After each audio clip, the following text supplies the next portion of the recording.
வணக்கம் மக்களே. இன்றைக்கி சாதம் ரசம். பிள்ளைங்க 4 நாள் கழிச்சு இன்றைக்கி சாதம் கொடுக்க போகிறேன். ஸோ அப்படியே ஃப்ரிட்ஜ் கொஞ்சம் பசங்க டிவி பார்த்துட்ருக்காங்க, கொஞ்சம் க்ளீன் பண்ணலான்ட்டு எல்லாத்தையும் எடுத்து வச்சு கழுவிட்டேன். உள்ளே மட்டும் எப்போவுமே நான் அந்த சோப் பவுடர்லாம் போட்டு எதுவும் க்ளீன் பண்ண மாட்டேன். லெமன் தண்ணியில் பிழிஞ்சு அதை தான் எடுத்து க்ளீன் பண்ணுவேன். இப்போ டிவி பார்த்துட்ருக்காங்க பாருங்கள். இல்லைன்னா நம்மளை ஏதாவது ஒரு வேலை செய்ய விடாமல் ஏதாவது ஒன்று கேட்டுகிட்டே இருப்பாங்க. ஸோ இப்போ சாதமும் நல்லா கொஞ்சம் குழைய வேகட்டும்னு சிம்மில் போட்டிருக்கேன். இந்த மாதிரி சுடு தண்ணி கொஞ்சம் வச்சு அந்த அடப்பில் கொஞ்சம் இருக்கான்னு எதனா செக் பண்ணி ஊற்றிடுவேன் எப்பவுமே க்ளீன் பண்ணும் போது. ஸோ கிளியராக தண்ணி வந்துடுது, சந்தை கேட்கும் உங்களுக்கு. இல்லைன்னா அடப்பு இருந்ததுன்னா என்ன ஏதுன்னு பார்த்துருவேன்.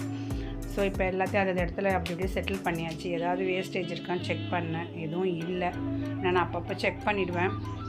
ஸோ அன்னன்னைக்கு பொருள் அன்னன்னைக்கு முடிஞ்சாலும் ரொம்ப ஸ்டாக் பண்ண மாட்டேன் நான் ஃப்ரிட்ஜுக்குள்ளே. அப்புறம் பார்த்திங்கன்னா வெறும் பால், காய்கறி, இவ்வளோ தான், மாவு இவ்வளோ தான் வைப்பேன் நான். ஃப்ரூட்ஸ்லாம் கூட எதுவும் உள்ளே ஸ்டோர் பண்ண மாட்டேன்.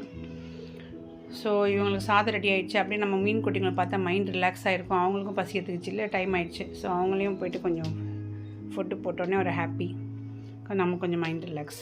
ஸோ என்ன ஒரு ஹார்ட் ஒர்க்னாலும் நமக்கு பிள்ளைங்க நம்ம வளர்க்குற பிராணிகள் தான். அப்படியே போனால் இவங்க போட்ட குட்டீஸு அவங்களையும் பார்த்துட்டேன். ஒரு 8 அவங்களுக்கு காலையில் தான் ஃபுட்டு போட்டேன், ரொம்ப ஃபுட்டு போட மாட்டேன். ஸோ கொஞ்சம் அவங்க ஏன்னா நிறைய அழுக்காயிடுது தண்ணி 1 வீக்லி. ஸோ கடைசியாக நம்ம முருகரை பார்த்தோன்னே ஒரு பெரிய சந்தோஷம்.